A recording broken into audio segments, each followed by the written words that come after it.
Greetings, it's New Zealand naturopath Eric Bakker, author of Candida Crusher and formulator of CanXida, the Candida dietary supplement range of choice. Thanks for tuning in. I've got another case presentation today I'm going to talk about. This lady's 35 years of age. I'm not going to tell you where she comes from, and her name is not really Sarah, but I'm going to call her Sarah. Sarah's 35. Sarah came to me with severe burnout and fatigue. Sarah used to be a pro sports person a long time ago, seriously into sport. She was married. She's now separated and divorced. She's got 2 children. She's got 2 girls. She's got quite serious hypothyroidism, along with adrenal fatigue and also a rampant yeast infection.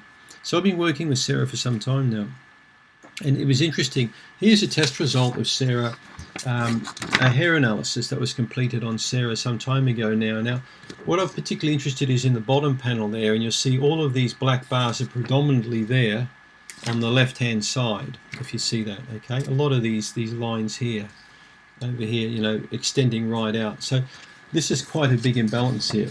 In fact, there's a huge amount of deficiencies going on here. Deficiencies of potassium, chromium, selenium, magnesium, right across the board. We've got huge deficiency pattern. For someone so young who's 35, I would put that down to massive stress. I routinely see that in people, particularly perfectionist people, highly strung people, people that expect the most out of everything that they do in life, and they expect a lot out of themselves and even more out of other people, and then they get disappointed.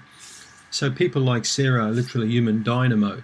They go around supercharged and energized the whole time, and eventually even the best machine will wear out. And that's what we got in this case. We've got a person who couldn't keep living up to her very high and exact standards, and she ended up, you know, falling into a big hole called adrenal fatigue. She got burnt out.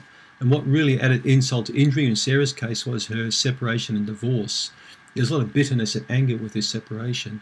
There's a lot of money issues that went on. You know, the house got settled and a lot of money went out of her bank account, and you know, she got very angry and bitter about the whole thing. And yeah, so this created a lot of problems for her. I don't think the thyroid problem was a problem initially. That came along. So many patients experience adrenal fatigue years before they develop thyroid dysfunction. So, and we can clearly see that. You can see some of my other videos where I talk about adrenal fatigue and thyroid dysfunctions. Lots and lots of women have got thyroid problems. I would easily say half of all patients I see have some kind of functional disturbance of thyroid gland. In fact, I had a patient today, 28-year-old lady with major thyroid dysfunction. But adrenal fatigue is endemic. It's like a yeast infection. I could easily say today in the Western world that 75%, 80% of people have got some kind of an adrenal malfunction. And you know, when you think about it, the adrenal gland really is the bearer. It's the gland in the body that carries our load. It helps us to recover from any kind of stressful event. If you're in a relationship, if you're working, you're living in a city, you're driving a car, you've got a mortgage, especially over $200,000, you know, all these things come along. They all are stresses in our lives.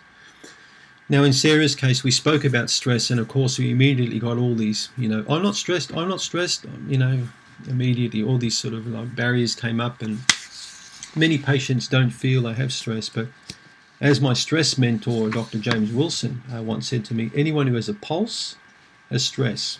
Anyone who breathes has stress. And that's because we're human beings. We're not machines. We're not robots. We have got an emotional part about us. We've got a rational part about us. And we've got a very carefully balanced system that allows us to cope with everything that goes on in our lives. It allows us to keep all the plates spinning on those sticks. You ever go to the circus and see the clown running from one stick to another stick, spinning a plate and holding it? And I remember that when my children were quite little, we took them to the circus, and it was remarkable seeing the clown running from one stick to another stick and then spinning it, and eventually a plate would fall on the ground. And this is how a lot of people lead their lives, is they run from one thing to another, always trying to balance things. And too many patients like Sarah have got way too many plates spinning on sticks. Instead of having 1 or 2 plates, they've got 50 plates. And that's what we had in this case. We had a person who's breeding, you know, expensive thoroughbred, you know, animals like dogs or horses. I can't remember what it was, but she was involved in this animal society. You know, she was involved in many different associations as well as sports. professional associations, and then trying to be a mum at the same time, a partner, and something's going to have to break. And a lot of these situations occur through fear and insecurity I believe on the patient's part. And a lot of it will stem back, to what they were like in their family life with their mum and their dad. So we've had some really nice results with Sarah. Basically, I got her to slow up a lot, and we had quite a few consultations around her lifestyle and the changes that need to occur if she wants to feel good again. I also made it quite clear to Sarah that she's not going to recover from the Candida until her stress system, her adrenal glands and thyroid are functioning much, much better.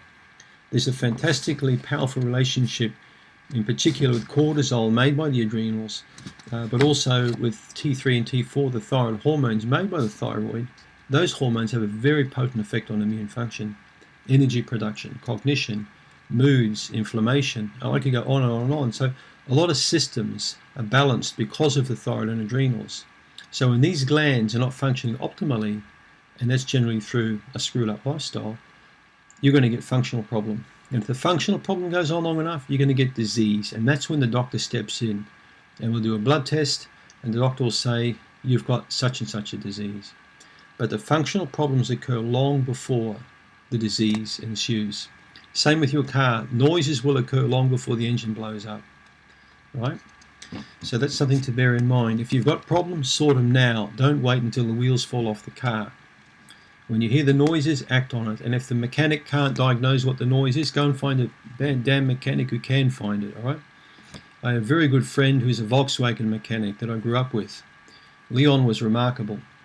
His ear was tuned to the car. So if he would hear a Volkswagen come up his driveway, by the time the client pulled up and parked the car, Leon would say, you've got a problem with your cylinder. You've got a dodgy valve on the cylinder, probably on the left side because it's such and such a model. So Leon was an expert his ear was tuned to the sound of that engine. A very good doctor should be tuned to the sound of your lifestyle, okay, the sound of your tone of voice, the sound of your body language. So all of these things are clues that a good practitioner will pick up on to diagnose, where the fault is. Average doctors couldn't give a damn. They're just going to write out some script. They're not even going to look at you half the time these days. They're too busy looking at the computer screen to worry about what patient they've got in front of them. This is why I've put so much time aside out of my life to help someone like you. Why I've created, Candida Crusher, and also yeastinfection.org. So these are enormously powerful online resources for you, so you can find out where your noise is coming from. And you don't have to be like Sarah. You don't have to go through all this crap, okay? If you start making changes early in life before the wheels get wobbly and fall off, your car's going to stay on the road a lot longer and be a lot more pleasurable to drive. Plus also means that you won't have to get rid of it and get another model, okay? You can keep enjoying that car all your life. And that's what I think living's all about, quality of life. Enjoying people around you and enjoying them with a health that's balanced in optimal form. So what do we do with Sarah? Well, I would say 75% of the work I do with Sarah was really lifestyle counselling. Was to get her to eat a basically good diet, get her away from alcohol. She was starting to drink a little bit of alcohol after the separation, so we spoke about how ridiculous that was. I got her off caffeine because she had sleeping problems, and I would say we had about an 80% improvement on that alone. We also put Sarah on my CanXida, on my antifungal product to help her get rid of the vaginal thrush, and we nailed that with some local treatment with boric acid. You can read that in Chapter 5 in Candida Crusher. Working with her daughter at the moment who's got migraine headaches. We've had a beautiful outcome with this lady, and I've got every hope to believe that she's going to get married again and settle down, I think, with her eyes wide open. So I hope you gained a bit of insight into my rant and my rave about Sarah, and that's what it's all about. Thanks for tuning in.